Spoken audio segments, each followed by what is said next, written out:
ఒకటో సమూయేలు గ్రంథము 15వ అధ్యాయము 22వ వచనాన్ని చదువుకున్నాము. అందుకు సమూయేలు తాను సెలవిచ్చిన ఆజ్ఞను ఒకడు గైకొనుట వలన యెహోవా సంతోషించినట్లు ఒకడు దహన బలులను అర్పించుట వలన ఆయన సంతోషించున. ఆలోచించుము, బలులు అర్పించుట కంటే ఆజ్ఞను గైకొనుటయు పొట్టేళ్ళు కొవ్వు అర్పించుట కంటే మాట వినుటయు శ్రేష్టము. ప్రార్థన చేసుకుందాం. మమ్మల్ని ప్రేమిస్తున్న మా పరలోకపు తండ్రి, ఈ మార్నింగ్ టైం మాకు ఇచ్చినందుకు ఎంతో వందనాలు తండ్రి. ఇంకొక రోజు మా జీవితాలలో బహుమానంగా ఇస్తూ నిన్ను వెంబడించుటకు, నిన్ను మహిమపరచుటకు నాయన మాకు ఇచ్చిన సహాయంకై వందనాలు తండ్రి. ఈ వారమంతా కూడా నువ్వు నడిపించావు, నీకు కృతజ్ఞతలు చెల్లిస్తున్నాం తండ్రి. ఈ సమయం నీ చేతిలోకి అప్పగిస్తున్నాం, ఈ వాక్యం నీ చేతిలోకి అప్పగిస్తున్నాం. బోధించుటకు నాకు శక్తి, వినివారు అందరికీ కూడా నాయన అర్థమవుటకు శక్తిని అనుగ్రహించు నాయన. ఈ వారం అంతట్లో ఎక్కడైనా సరే నీకు ఆయాసకరంగా జీవించి మేము తప్పిపోయినట్లయితే దయచేసి క్షమించు తండ్రి. నీ నామంను హెచ్చిస్తూ ఘనపరుస్తూ నీకు వందనాలు చెల్లిస్తూ యేసు ప్రభు నామం అడిగి వేడుకొని ప్రార్థన చేయించున్నాం తండ్రి, ఆమేన్.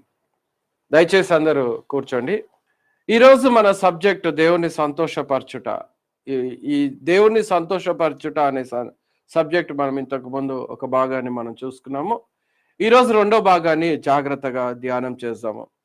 అన్నిటికన్నా ముఖ్యంగా మన ప్రభువైన యేసుక్రీస్తు నామమున మీ అందరికీ కూడా శుభము చెల్లిస్తున్నాను.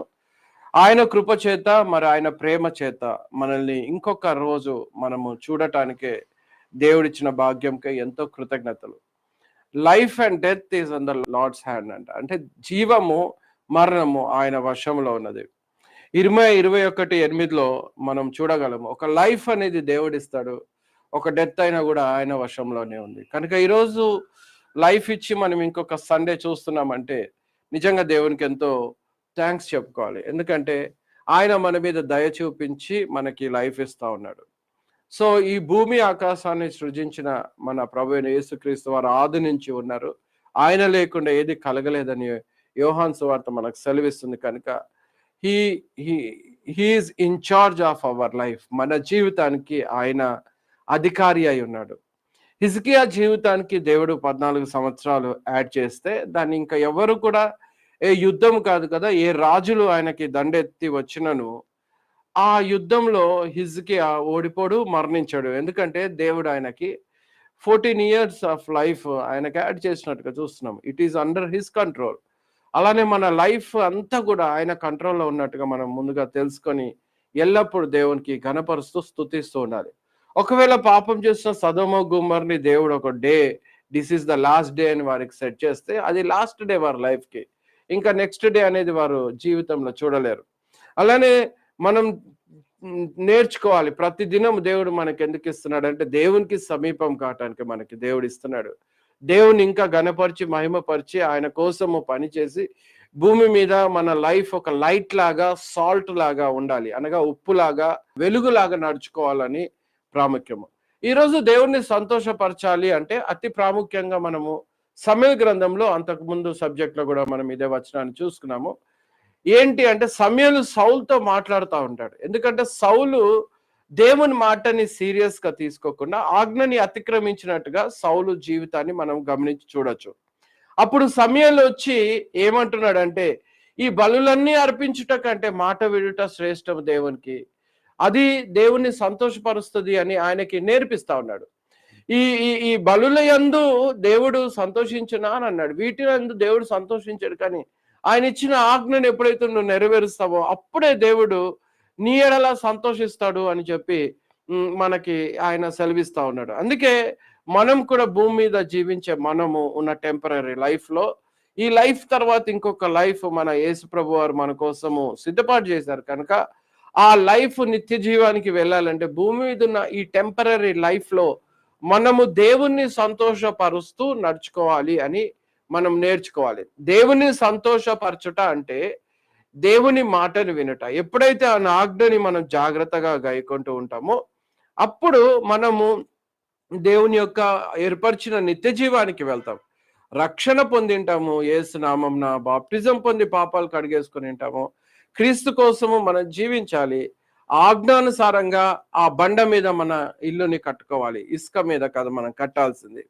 కానీ శరీరము మరియు సాతానుడు దేవుని ఆజ్ఞకి లోబడకుండా, దేవుని సంతోషపరచకుండా అన్ని రకాలుగా అడ్డుగా వస్తున్నట్టుగా మనము బైబిల్లో నుంచి ఇప్పటి వరకు చూసుకుంటూ వస్తాం.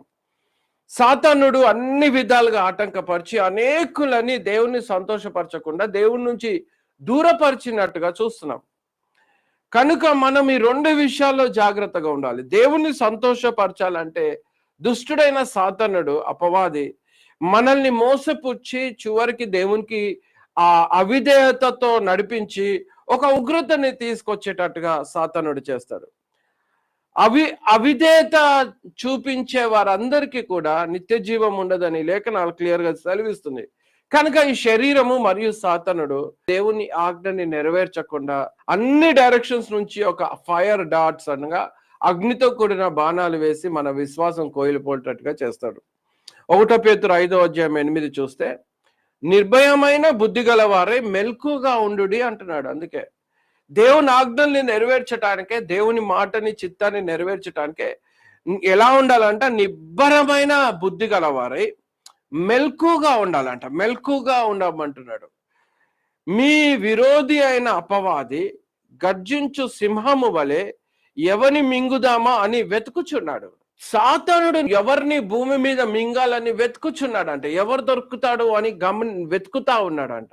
ఎందుకు అంటే దేవునికి అవిధేయత చూయించి ఉగ్రత పాలు తెచ్చి తేవటమే వాడి పని. కాబట్టి ఆ ఒక దుష్టుడైన సాతానుడు అన్ని విధాలుగా ప్రయాసపడి దేవుని నుంచి నిన్ను దూరపరచాలని ప్రయాసపడుతున్నాడు. 1 పేతురు 5:8 చెప్తుంది. అందుకే మనం ఏం చేయాలి అంటే మనము మెలకుగా ఉండాలంట. మెలకుగా ఉండాలి. మనము వి షుడ్ బి సీరియస్. మెలకుగా అంటే తెలుసా అండి, శత్రువు వస్తున్నాడు అంటే మనం నిద్రపోకూడదు. ఒక దొంగ నేను మీ ఇంటికి దొంగతనానికి వస్తున్నాయి రాత్రి అని నీకు తెలిస్తే నువ్వేం చేస్తావంటే ఆ రాత్రి అంతా నువ్వు మెలకుతోటి ఉంటావు ఆ దొంగను పట్టుకోవటానికి. కాబట్టి అలానే శత్రువు అయిన సాతానుడు నిన్ను గర్జించు సింహం వాళ్ళు తిరుగుతున్నాడు కనుక నిన్ను ఎట్లా మింగాలంటే ట్రై చేస్తున్నాడు కనుక ఆ ట్రిక్స్ తోటి నీ జోలికి వస్తాడు కనుక నువ్వు చాలా జాగ్రత్తగా ఉండాలి. కనుక రెండు విషయాలు మనం జాగ్రత్త ఉండాలి. ఒకటి, శరీరానుసారమైన జీవితంలో మనం జీవించకూడదు. అనగా నీ మైండ్, నీ శరీరము ఆశలు ఎన్నో ఉండొచ్చు.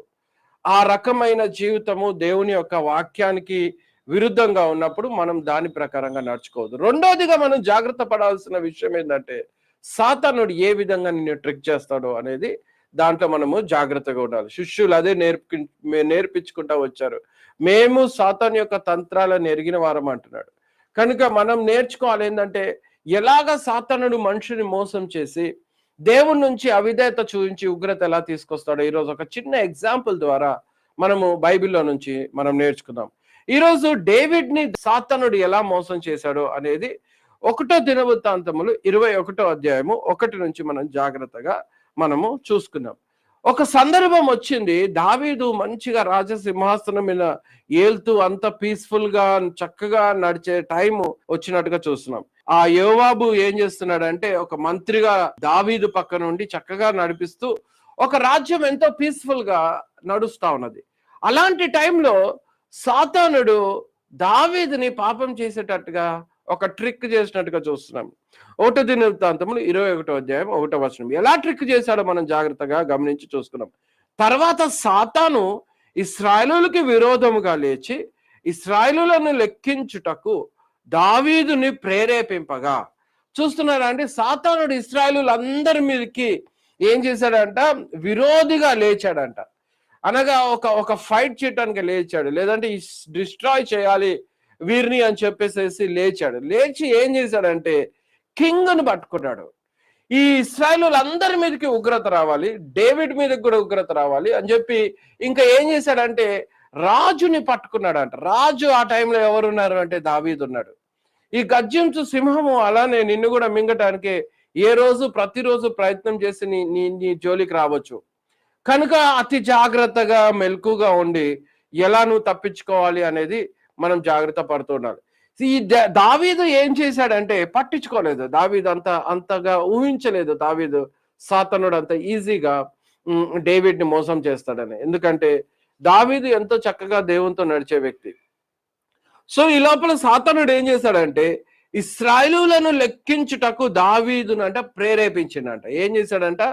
ఇశ్రాయేలుని కౌంట్ చేయాలి, సెన్సస్ తీసుకోవాలి. ఎంతమంది ఉన్నారు, ఎంతమంది వారియర్స్ ఉన్నారు, ఎంతమంది లేవీలు ఉన్నారు, ఎంతమంది యవనస్తులు ఉన్నారు, మొత్తం ఒక లెక్క కావాలి అని దావీదు ప్రజల సంఖ్య చేయటానికి ఆ మంత్రికి చెప్పినట్టుగా చూస్తున్నాం. వెంటనే మంత్రికి భయమేసింది, వ్యతిరేకంగా కూడా మాట్లాడాడు ఇమీడియట్ గా, రాజగారు ఇది కుదరదని. చూడండి ఏం చెప్పాడు, 3వ వచనంలో మనం చూడొచ్చు. అందుకు యోవాబు, రాజా నా ఏలినవాడ, యెహోవా తన జనులను ఇప్పుడున్నంత వాటి కంటే 100 ఎక్కువ మందిని చేయునుగాక. వారందరూ నా ఏలిన వాని దాసులు కారా? నా ఏలిన వానికి ఈ విచారణ ఇది జరగవలసిన హేతువేమి? జరిగిన ఎడల ఇశ్రాయేలులకు శిక్ష కలుగునని మనవి చేశాను. ఏం చేశాడంటే క్లియర్ కట్ గా ఆ ఒక మంత్రి దావీదుతో మాట్లాడుతా ఉన్నాడు. ఏం చెప్తున్నాడంటే, అయ్యా ఎందుకు లెక్కేస్తున్నావు? ఇప్పుడున్న జనులకంతా 100 నీ జనులు వర్ధిల్లాలి. అసలు లెక్కించడానికి నీకు ఎందుకు విచారణ వచ్చింది అని ఒక ప్రశ్న అడుగుతున్నాడు. చూడండి, వీళ్ళందరూ నీ దాసులు కాదా అని ఒక మాట అన్నాడు. నెక్స్ట్ ఏమన్నాడంటే, ఎందుకు ఈ విచారణ వచ్చింది లెక్క చేయాలి అని అన్నాడు ఒకటి.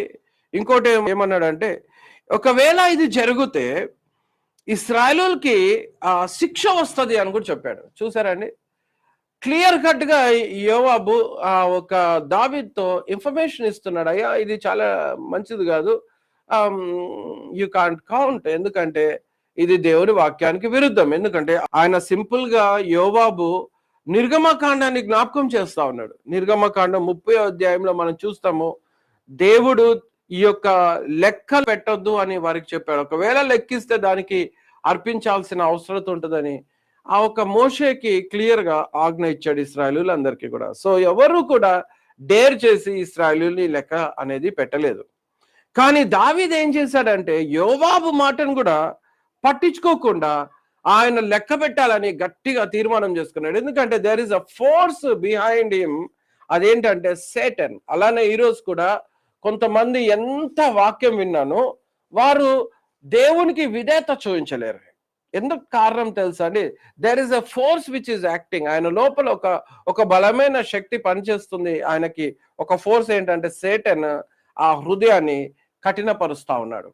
అలానే మనం కూడా నేర్చుకోవాలి. కొన్నిసార్లు కుటుంబంలో కూడా మనుషులు కఠినంగా ప్రవర్తిస్తారు, అడ్వైజెస్ తీసుకోరు.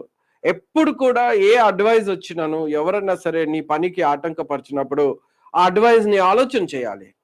ఇది దేవుడు ఎందుకన్నా నాకు వినిపిస్తున్నాడా ఈ అడ్వైజ్ ని, what could be the reason అని చెప్పి ఒక నిమిషం ఆగి ఆలోచన చేసి నువ్వు చేసేది తప్పు అనుకుంటే సరిదిద్దుకొని వెంటనే అడ్వైజ్ అంగీకరించి బిబ్లికల్ గా వాక్యానుసారమైన అడ్వైజ్ అనేది నువ్వు గుర్తించినప్పుడు దాని ప్రకారంగా నడుచుకోవాలి.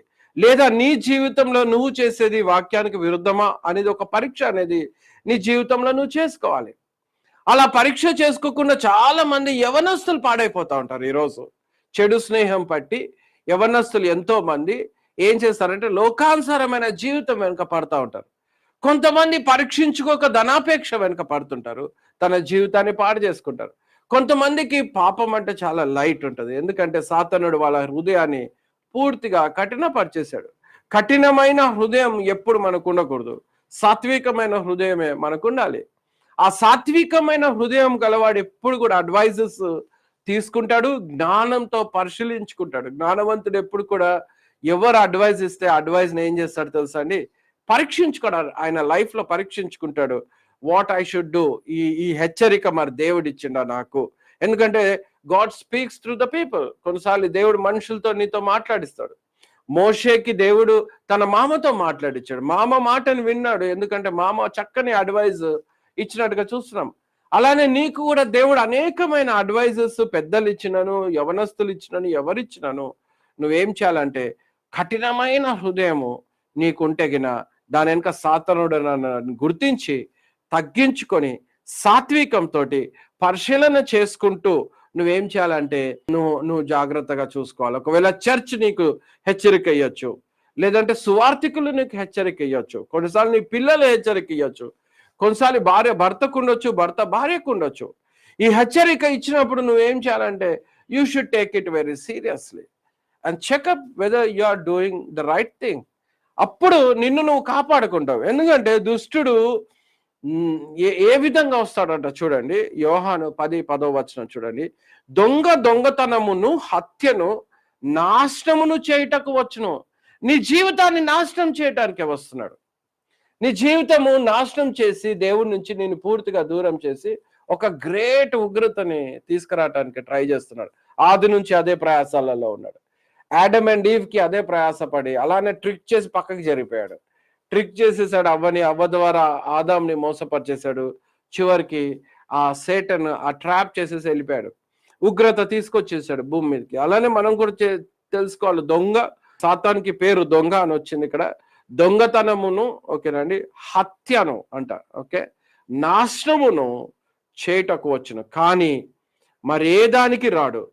గొర్రెలకు జీవము కలుగుటకును అది సమృద్ధిగా కలుగుటకును నేను వచ్చి తినని మీతో నిశ్చయంగా చెప్పుచున్నాను. యేసుప్రభు వారు ఏం సెలవిస్తున్నారు? మన ప్రభు యేసుక్రీస్తు వారు జీవం ఇయటానికి వచ్చాడంట మన ప్రభు యేసుక్రీస్తు వారు. అందుకే భూమి మీదకి యేసుప్రభు వారు రాకపోతే మన పరిస్థితి ఏమైతుండేనో. He came to this world. ఆయన మనకి పరలోకానికి మార్గాన్ని తీసుకొచ్చాడు. యేసు ప్రభు వారు మనల్ని భూమి మీదకి రాకపోతే మనకి ఈరోజు పరలోక రాజ్యం అనేది దొరికేది కాదు, రక్షణ అనేది వచ్చేది కాదు. ఎంత చక్కగా ఆయన రక్షణ మార్గాన్ని ఇచ్చాడు మనకి.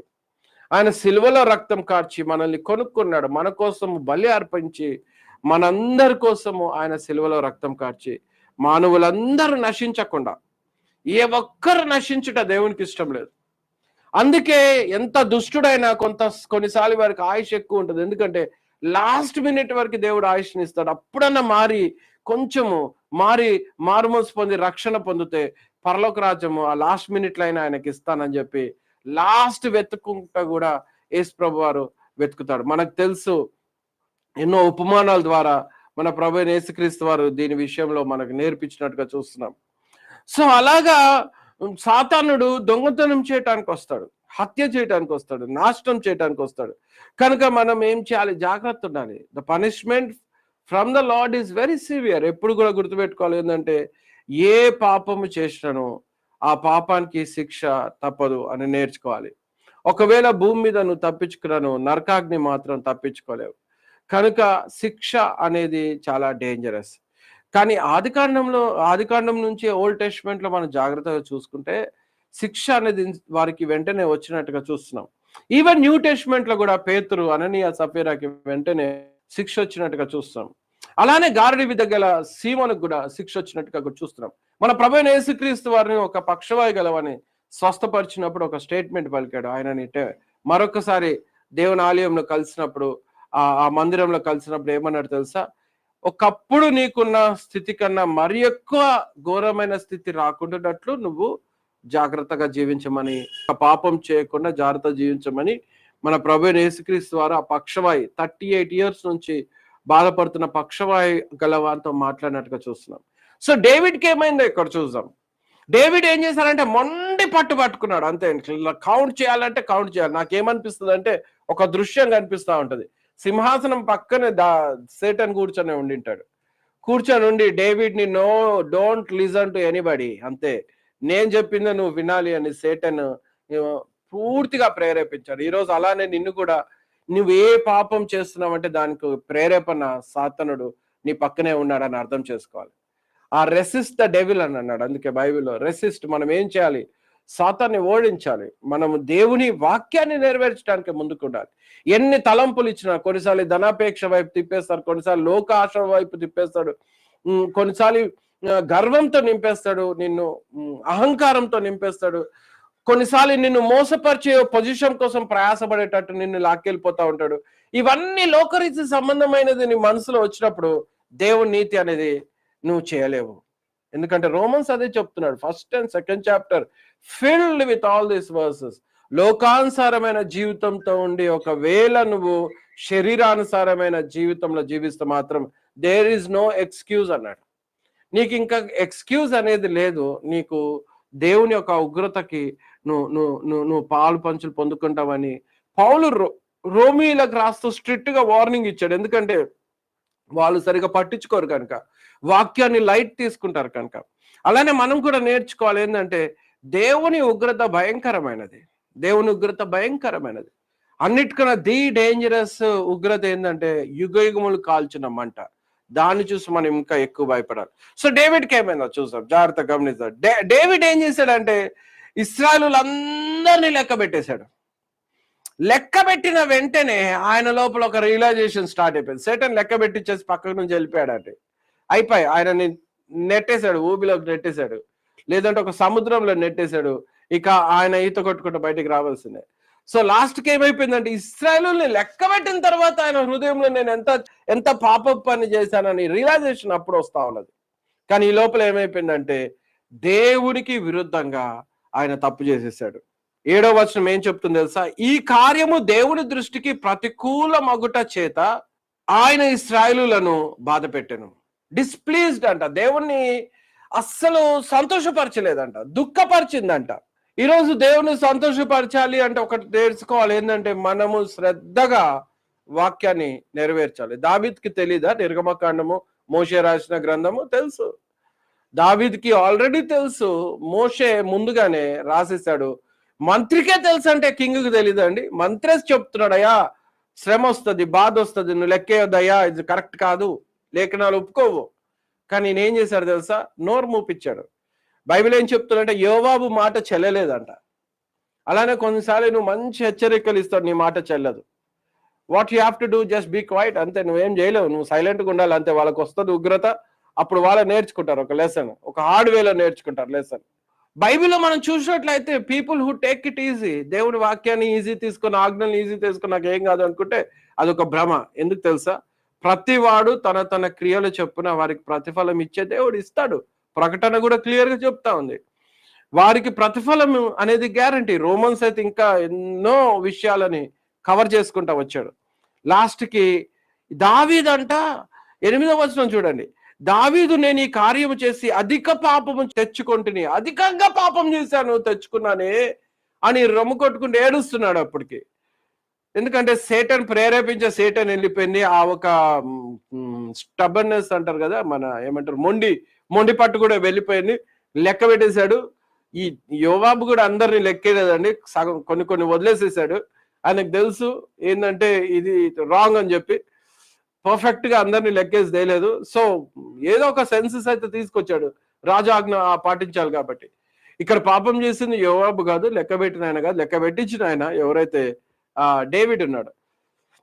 కాబట్టి డేవిడ్ పాపం చేసి నేను అధిక పాపం తెచ్చుకుంటుని అని ఏడుస్తున్నాడు. అప్పుడు నేను మిక్కిలి అవివేకంగా ప్రవర్తించిన ఎంత ఫులిష్నెస్ ఉంది నా లోపల అని ఏడుస్తున్నాడు. ఏం లాభం అండి పాపం చేసిన తర్వాత ఏడుస్తే? ఇప్పుడు నీవు నా దాసుని దోషము పరిహరించుమని దేవునితో మొరపెట్టగా ఇప్పుడు నన్ను క్షమించు దేవా అని ఏడుస్తున్నాడు. మనం కూడా చేసే ఇదే పని, తప్పు చేస్తాము, తర్వాత దేవుని దగ్గరికి వచ్చి క్షమించు క్షమించు క్షమించు అని ఏడుస్తూ ఉంటాం. బ్రదర్ సిస్టర్స్, అన్నిటికీ ఒక సాచురేషన్ పాయింట్ ఉంటుంది. ఎందుకు సౌలుని దేవుడు ఇంకా ఏమాత్రం కూడా ఆయనకు ఒక ఫుల్ స్టాప్ పెట్టేశాడు ఆయన లైఫ్కి? ఎందుకంటే ఆయనకు ఎన్నో ఛాన్సెస్ ఇచ్చాడు, దాని తర్వాత ఒక ఫుల్ స్టాప్ పెట్టేశాడు.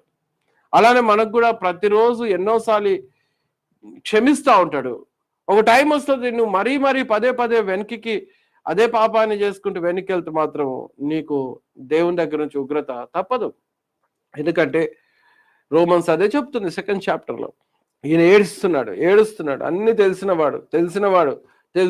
తెలిసినాక కూడా పాపం చేస్తే మాత్రం ఇబ్బందులు పడతావు.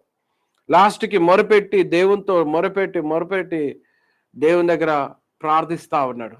అప్పుడు దేవుడు ఏం చేశాడంటే ఆల్రెడీ శ్రమ పెడుతున్నాడు ఇశ్రాయేలుని.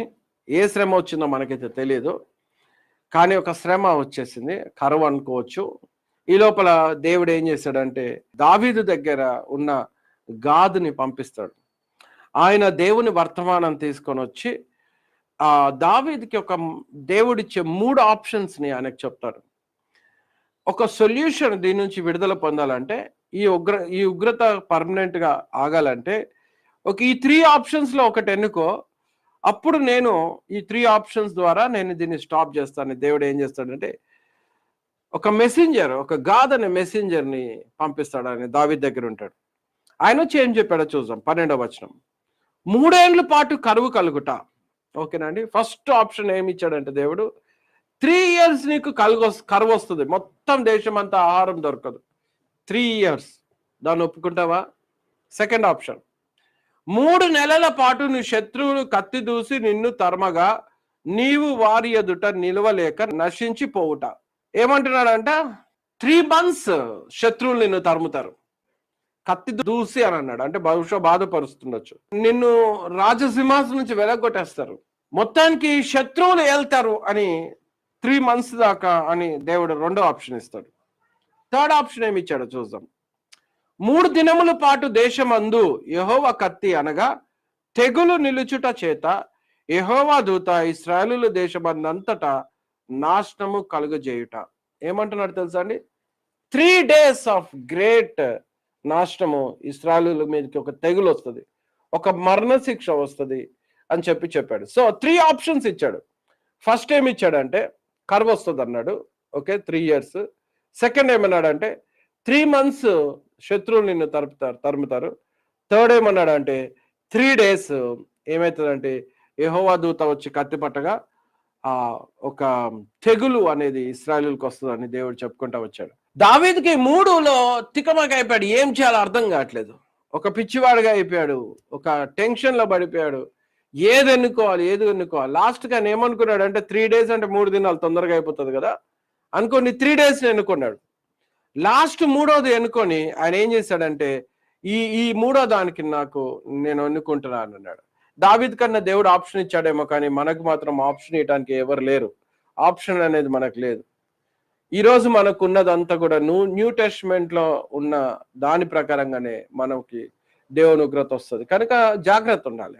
మనము ఏంటంటే ప్రతి వాడు తన ఆజ్ఞానుసారమైన జీవితముతో జీవించి దేవుని సంతోషపరిచే విషయంలో జాగ్రత్త ఉండాలి.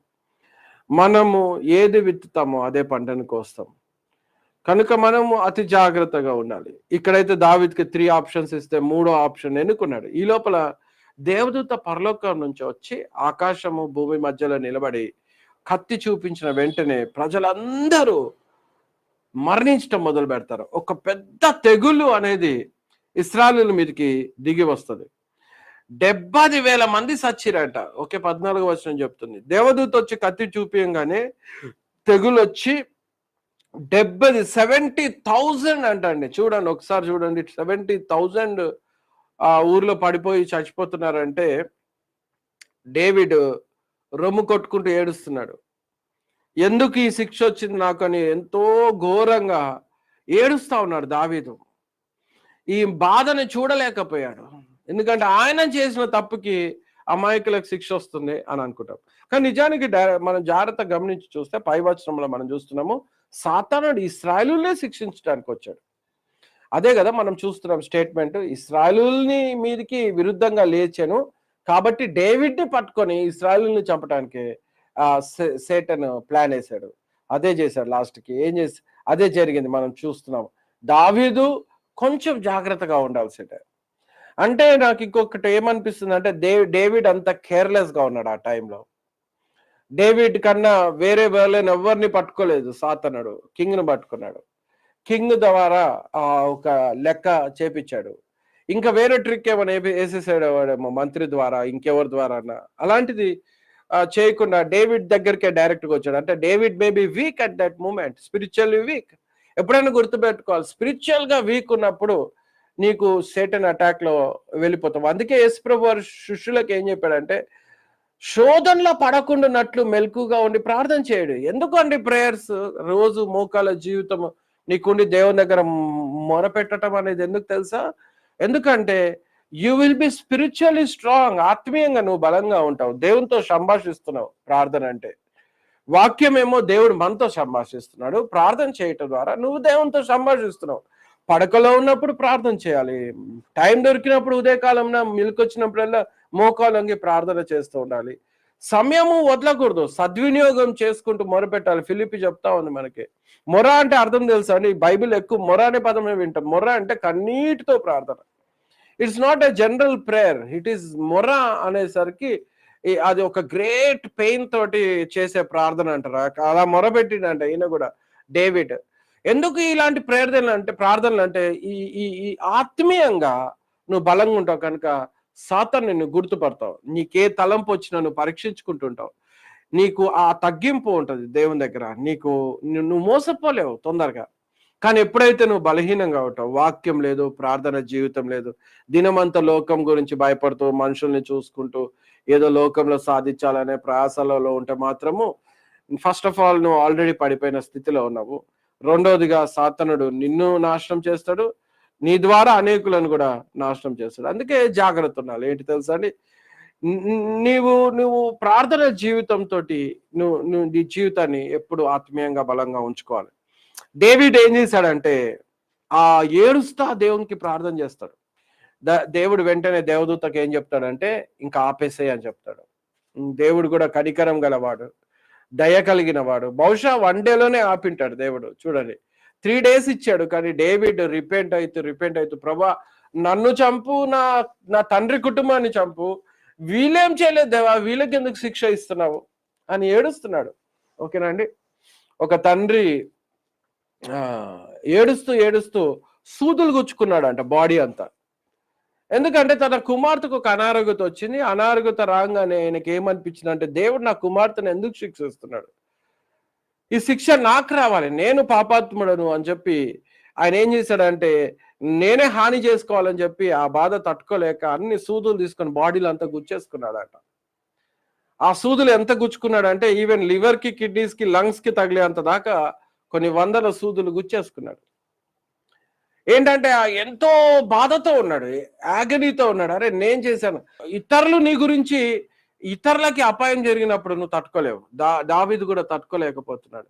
చేసిన తప్ప ఆయన శిక్ష వచ్చింది ఇశ్రాయేలుకి. పాపం ఆయన ఏడుస్తూ నాకు తీసుకురా దేవా, దేవుని దగ్గర చక్కగా ప్రార్థన చేస్తా ఉన్నాడు. దావీదు ప్రేయర్ చేస్తూ ఉన్నాడు. ఇంత లోపల ఆకాశం వైపు పెద్దలు వాళ్ళు ఆకాశం వైపు చూశారు. చూడంగానే మధ్యలో ఎగ్జాక్ట్ గా మిడిల్ ఆఫ్ ద స్కైలో దేవదూత కనిపిస్తుంది కత్తి పట్టుకొని. డేవిడ్ కి నిజంగా దేవుడు దేవదూతను చూపించాడు. మనమైతే ఎప్పుడు చూడలేదు, కానీ నేనైతే చూడలేదు. దేవదూతని మాత్రము చక్కగా ఖడ్గం పట్టుకొని నిలబడి ఉండుట చూసి భయపడిపోతాడు దావీదు. అసలు ఆ దావీదు ఆయనతో పాటున్న ఆ ఒక పెద్దలందరంట గోనెపట్ట సంచి ధరించుకొని ఏడుస్తూ దేవుని దగ్గర క్షమాపణ కోరుకుంటా ఉంటారు. ఎగ్జాక్ట్ గా ఎర్త్ కి హెవెన్ అనగా ఫస్ట్ ఆకాశానికి మధ్యలో ఆ దేవదూత నిలబడి ఆ ఖడ్గం పట్టుకుంటా చూశాడు. ఆ దృశ్యం ఎంత డేంజరస్ గా కనిపించింటదో. బహుశా డేవిడ్ కి అంత ఏడ్చాడు. అప్పుడు దేవదూత ఏమంటదంటే, నువ్వు వెంటనే వెళ్ళు, ఒక ఫ్యామిలీని ఒక ఇంటి దగ్గర నిలబడ్డాడు. ఓర్నాను అనే ఒక ఇంటి యజమానుడు ఉంటాడు.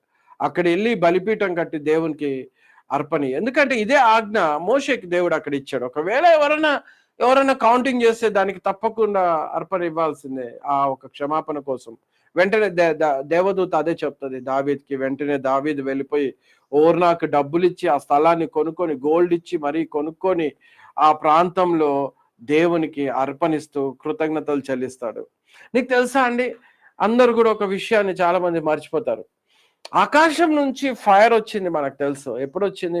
ఏలియా కాలంలో. ఏలియా బలి అర్పించేటప్పుడు ఆకాశం నుంచి ఫైర్ వచ్చేసి ఆహాబు ఆయనతో పాటు ఉన్న ఆ ఒక ప్రవక్తలందరూ నిలబడినప్పుడు, ఇటు దేవుని ప్రవక్తలు ఉన్నారు, ఇక్కడ బయలు ప్రవక్తలు ఉన్నారు, అందరు నిలబడినప్పుడు 2 అర్పణలు పెట్టాడు. ఏలియా అర్పణకు మాత్రము పరలోకం నుంచి, ఆకాశం నుంచి అగ్ని వచ్చి దాన్ని కాల్చి బూడిద చేసినట్టుగా చూస్తున్నాం. అలాంటి దృశ్యమే దావీదు కాలంలో కూడా జరిగింది. తెలుసా అండి మీకు? దావీదు కాలంలో చాలా మందికి తెలియదు ఈ విషయం. 26వ వచనంలో ఏం జరిగింది తెలుసా అండి? పిమ్మట దావీదు యెహోవాకు అచ్చట ఒక బలిపీఠంను కట్టించి దహన బలును సమాధాన బలులు అర్పించి యెహోవాకు మొరపెట్టగా ఆయన ఆకాశంలో నుండి దహన బలిపీఠము మీదికి అగ్ని వలన అతనికి ప్రత్యుత్తరం ఇచ్చను. ఆకాశం నుంచి అగ్ని వచ్చి దాన్ని కాల్చి ప్రత్యుత్తరం ఇచ్చినంట. వాట్ ఏ వండర్ఫుల్ సీన్ అండి అది. నిజంగా God is so powerful. God is so powerful. యెహోవా దూతకు ఆజ్ఞాపింపగా అతడు తన కత్తిని మరలా వరలో వేసెను. వెంటనే దేవుడు ఏమన్నాడంటే, ఐ యాక్సెప్ట్ డేవిడ్స్ ఆఫరింగ్ అని తీసుకొని ఈ దేవదూతకి ఏం చెప్పాడంటే, కత్తి తీసేసి, కత్తి వెంటనే తీసుకొని వెళ్ళిపోయాడు. ఇంకా డేవిడ్కి డేర్ సరిపోలేదు, దేవుడు అంటే భయం అనేది వచ్చేసింది. దేవదూత ఆకాశం వైపు మళ్ళా దావీదు చూస్తే దేవదూత కనిపించదు. అప్పుడు అర్థమైపోతుంది దావీదుకి ఏంటంటే the the punishment is over. Brother sisters, this is all happen. ఎందుకు ఇలా అన్ని జరగటానికి కారణం ఏంటి తెలుసా? వన్ సింగిల్ నెగ్లిజెన్సీ, దేవుని వాక్యాన్ని లైట్ తీసుకోవటము. ఏ తలంపు వచ్చినా నువ్వు ఫస్ట్ ఆ తలంపుని పరీక్షించుకోవాలి. How to resist this. చివరిగా ముగిస్తూ నేను ఏ మాట చెప్తానంటే, దేవుణ్ణి సంతోషపరిచే బిడ్డలు సంతోషపరచాలని స్టార్ట్ అయినప్పుడే నీకు సాతానుడు అన్ని విధాలైన ఉగ్రత తీసుకొచ్చి అవిధేయత మూలంగా దేవుని సంతోషపరచకుండా దేవునికి విరుద్ధం చేస్తాడు.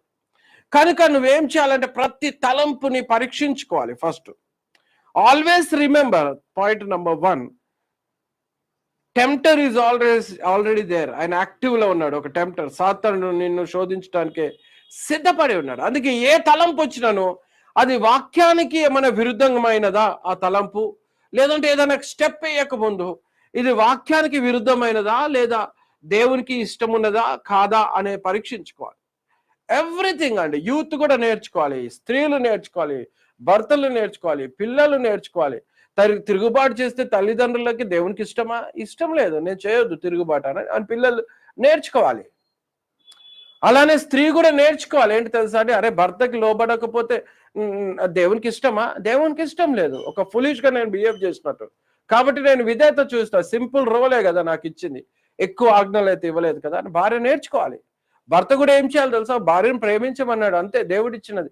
కాబట్టి ఇచ్చిన భార్య బహుమానం కనుక నేను ప్రేమిస్తాను, తిరుగుబాటు చేయను, నిష్ఠూర పెట్టను, అంటే కొట్టను, హింసించను, బాధ పెట్టను అని చెప్పి దేవుని గురించి ఆలోచన చేయాలి. వీటికి విరుద్ధమైన అన్ని నీ తలంపులలో వస్తుంటది. భార్యకు చెప్తుంటది లోబడద్దు, భర్తకు చెప్తుంటాడు నువ్వు ఆమెను హింసించు, బాధ పెట్టు, కొట్టు, లోపరుచుకో, నీ దగ్గర సర్వెంట్ లాగా చేసుకో అని రకరకాలుగా మైండ్ లో తీసుకొస్తా ఉంటాడు. It is not from the Bible.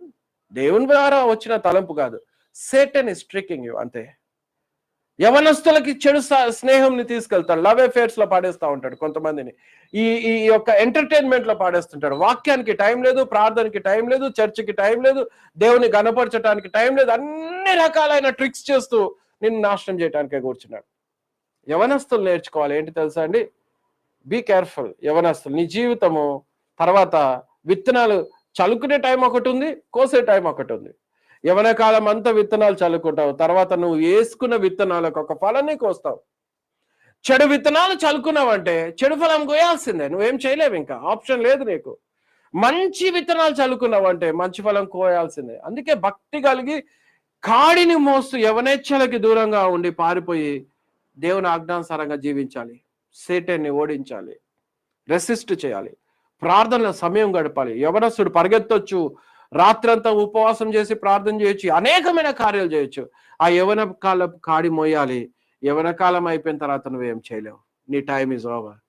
అందుకే సమయాన్ని సద్వినియోగం చేసుకో. Always think one thing, everyday morning లేవగానే నేను ఏం చేస్తే దేవుడు సంతోషిస్తాడు అనే 2వ పాయింట్ నేర్చుకోవాలి. 3వది ఏంటి తెలుసా అండి?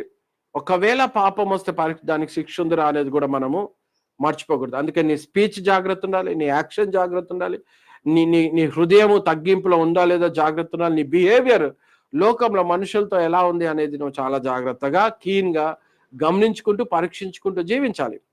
4th పాయింట్ ఏంటి తెలుసా అండి? ఇంకొక పనిష్మెంట్ ఉంది, అది కూడా మర్చిపోవద్దు. ఒకవేళ భూమి మీద నువ్వు తప్పించుకున్నాను, నెగ్లెక్ట్ చేసి నాకేం కావట్లేదులే అని అనుకుంటే, you are already gone case. God has prepared a place for you, that is the lake of fire. ప్రభువైన యేసుక్రీస్తు వారు దాని నుంచి తప్పించడానికి భూమి మీదకి వచ్చాడు. 2 వ్యక్తులు దాంట్లోకి వెళ్తాడు. రక్షణ లేనివాడు అంటే బాప్టిజం లేదు, పాపాలు కడిగేసుకోలేదు, క్రీస్తుని ధరించుకోలేదు, ఆత్మ అనే బహుమానం పొందుకోలేదు.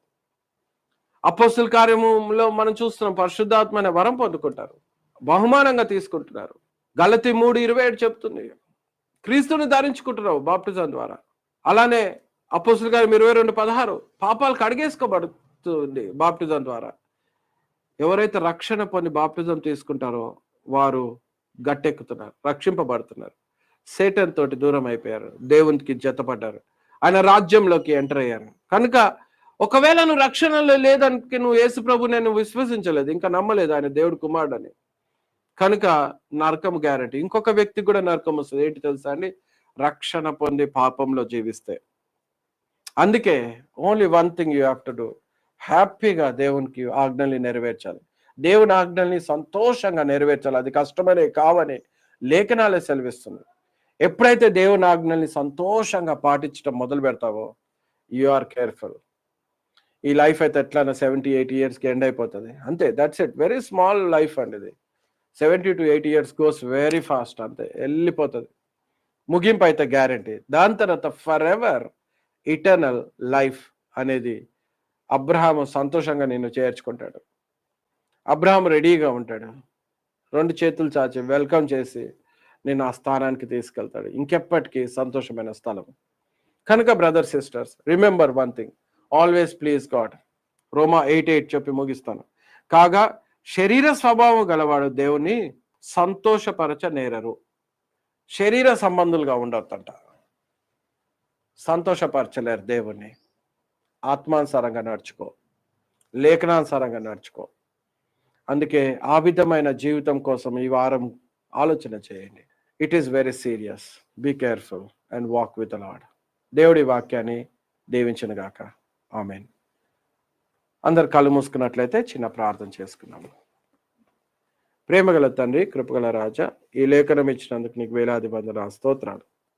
ఈ వాక్యం ద్వారా మాకు కావాల్సిన చక్కని జీవాహారం ఇచ్చినందుకు వందనాలు. దీని వాక్యానుసారంగా నడుచుకునే జ్ఞానం మాకు తండ్రి. నాన్న, చూస్తున్న బిడ్డలందరిని ఆస్వాదించి విన్నవారిని దీవించు. ఈరోజు ఈ వాక్యం అనేకులు వినుటకు సహాయపడు అని ప్రభువా. అదేవిధంగా మేము దుష్టుడైన సాతాన్ని గుర్తించి దూరంగా ఉండి ప్రార్థనలో వాక్యంలో ఎదుగుచు రెసిస్ట్ చేయటం నేర్పించు నాయన. మా అపరాధంలో ఏమనుంటే దయచేసి క్షమించి నిన్ను సంతోషపరిచిస్తూ శరీరానుసారంగా జీవించకుండా ఆజ్ఞానుసారంగా జీవించట మాకు సహాయపడతారు. ఈ వాక్యం ఇచ్చినందుకు వందనాలు చెల్లిస్తూ యేసు ప్రభు నామంలో అడుగుచున్నాం తండ్రి. ఆమేన్.